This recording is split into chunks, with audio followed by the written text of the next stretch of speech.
जय श्री कृष्ण साहब। आप सभी का मेरे चैनल पर स्वागत है। आइए सुनते हैं श्रावण मास महात्म्य में अध्याय 16 शीतला सप्तमी व्रत का वर्णन एवं व्रत कथा। ईश्वर बोले, हे सनत कुमार, अब मैं शीतला सप्तमी व्रत को कहूँगा। श्रावण के शुक्ल पक्ष की सप्तमी तिथि को यह व्रत करना चाहिए। सर्वप्रथम दीवार पर एक वापी का आकार बनाकर अशरीरी संज्ञक दिव्य रूप वाले 7 जल देवताओं, 2 बालकों से युक्त पुरुष त्रय संज्ञक नारी, एक घोड़ा, एक वृषभ तथा नर वाहन सहित एक पालकी भी उस पर बनाएं। इसके बाद 16 उपचारों से सातों जल देवताओं की पूजा करनी चाहिए। इस व्रत के साधन में ककड़ी और दधि ओदन का नैवेद्य अर्पित करना चाहिए। तत्पश्चात नैवेद्य के पदार्थों में से ब्राह्मण को वायना देना चाहिए। इस प्रकार 7 वर्ष तक इस व्रत को करने के अनंतर उद्यापन करना चाहिए। इस व्रत में प्रत्येक वर्ष 7 सुवासिनियों को भोजन कराना चाहिए। जल देवताओं की प्रतिमा एवं स्वर्ण पात्र में रखकर बालकों के सहित एक दिन पहले सायंकाल में भक्ति पूर्वक उनकी पूजा करनी चाहिए। प्रातःकाल पहले ग्रह होम करके देवताओं के निमित्त चरु से होम करना चाहिए। जिसने पहले इस व्रत को किया और उसे जो फल प्राप्त हुआ उसे आप सुनो। सौराष्ट्र देश में सोबन नामक एक नगर था। उसमें सभी धर्मों के प्रति निष्ठा रखने वाला एक धनिक साहूकार रहता था। उसने जल रहित एक निर्जन वन में अत्यधिक धन व्यय करके शुभ तथा मनोहर सीढ़ियों से युक्त पशुओं के जल पीने हेतु सरलता से उतरने चढ़ने योग्य दृढ़ पत्थरों से बंधी हुई तथा दीर्घ काल तक स्थिर रहने वाली एक बावली खुदवाई। उसने उसके बाहर चारों ओर थके राहगीरों के विश्राम के लिए अनेक प्रकार के वृक्षों से शोभायमान एक बाग भी लगवाया, किंतु वह बावली सूखी ही रह गई और वहां एक बूंद भी जल नहीं प्राप्त हुआ। मेरा सारा प्रयास व्यर्थ हो गया और मैंने व्यर्थ में अपना धन व्यय किया। इस चिंता में पड़ा हुआ वह धनद नामक धनिक वहीं पर रात में सो गया। तब उसके स्वप्न में आकर जल देवता ने उससे कहा कि हे धनद, जल के आने का उपाय सुनो।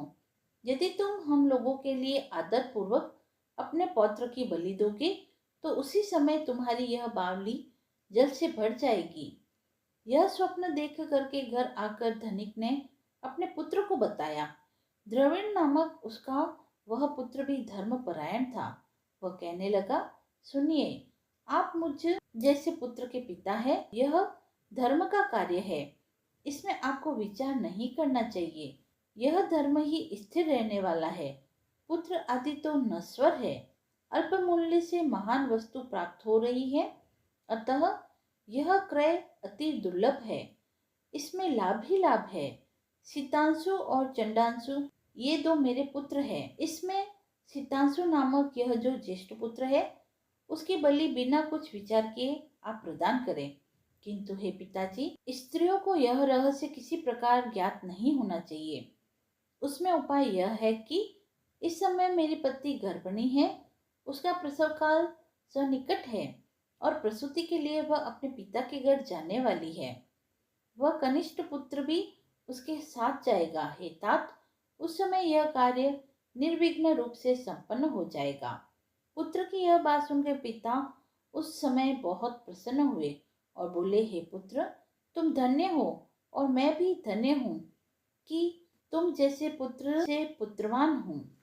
इसी बीच उस सुशीला के पिता के घर से बुलावा आ गया और वह जाने लगी।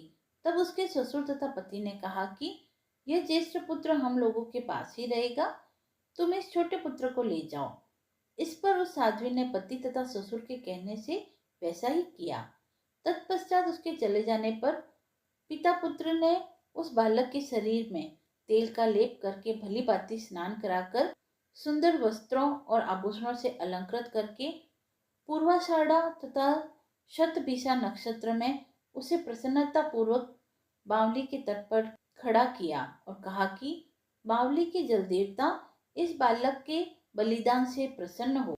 उसी समय वह बावली अमृत तुल्य जल से परिपूर्ण हो गई और वे दोनों पिता पुत्र हर्ष शोक से युक्त होकर घर को चले आए।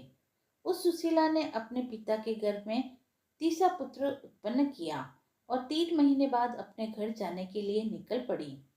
मार्ग में आते समय वह बावली के पास पहुंची और उस बावली को जल से भरा हुआ देखा। वह बड़े आश्चर्य में पड़ गई। उसने उसमें स्नान किया और कहने लगी कि मेरे ससुर का परिश्रम और धन का व्यय सफल हुआ। उस दिन श्रावण के शुक्ल पक्ष की सप्तमी तिथि थी।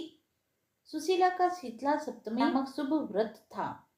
उसने वहीं पर भात पकाया और दही ले आई। इसके बाद जल देवता को विधिवत पूजन करके दही भात तथा ककड़ी फल का नैवेद्य अर्पित किया।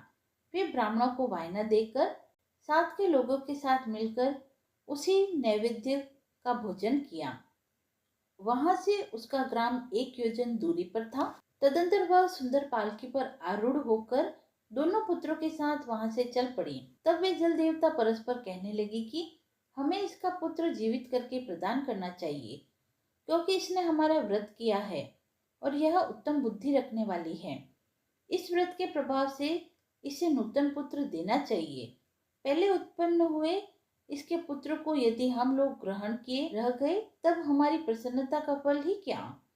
आपस में ऐसा कहकर उन दयालु जल देवता ने बावली में से उसके पुत्र को बाहर निकालकर माता को दिखा दिया और फिर उन्हें विदा किया। तब वह शिशु माता ऐसा कहकर पुकारता हुआ अपनी माता के पीछे दौड़ने लगा। अपने पुत्र का शब्द सुनकर उसने पीछे मुड़कर देखा। वहां अपने पुत्र को देखकर वह मन ही मन बहुत चकित हुई। उसे अपनी गोद में लेकर उसने उसका मस्तक सूंघा, किंतु यह डर जाएगा, इस विचार से उसने पुत्र से कुछ भी नहीं पूछा। वह अपने मन में सोचने लगी कि यदि इसे चोर उठाकर ले गए थे तो यह आभूषण से युक्त कैसे हैं, और यदि पिशाचों ने इसे पकड़ लिया था तो पुनः क्यों छोड़ दिया। घर में सब इसकी चिंता से अत्यंत चिंतित होंगे। इस प्रकार सोचते हुए वह नगर के द्वार पर आ गई। तब लोग कहने लगे कि सुशीला आई है। यह सुनकर वे पिता पुत्र अत्यंत चिंतित हुए कि वह न जाने क्या कहेगी और पुत्र के विषय में हम लोग क्या बताएंगे। इसी बीच वह तीनों पुत्रों के साथ वहां आ पहुंची। तब ज्येष्ठ बालक सीतांशु को देखकर सुशीला के ससुर घोर आश्चर्य में पड़ गए और बहुत आनंदित भी हुए। वे बोले, हे सुचिस्मते, तुमने कौन सा पुण्य कार्य या व्रत किया था। हे भामिनी, तुम पतिव्रता हो, धन्य हो और पुण्यवती हो।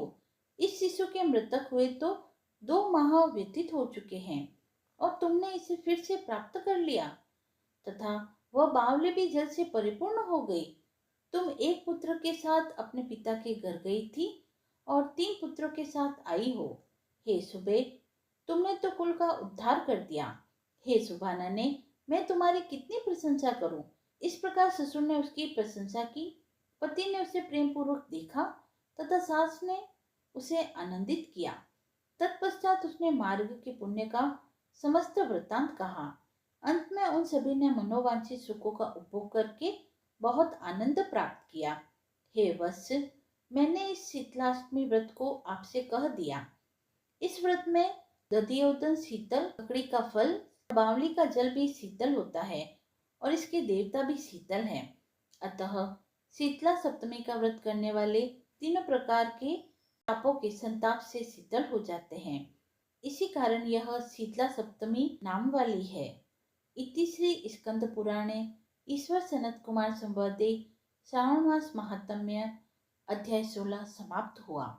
यदि आपको यह पसंद आया हो तो आप वीडियो को लाइक करें, चैनल को सब्सक्राइब करें और कमेंट बॉक्स में हर हर महादेव अवश्य लिखें। ऐसी ही धार्मिक कथाओं व व्रत महात्म्य को सुनने के लिए जुड़े रहें आरजे भक्ति जोन के साथ। धन्यवाद।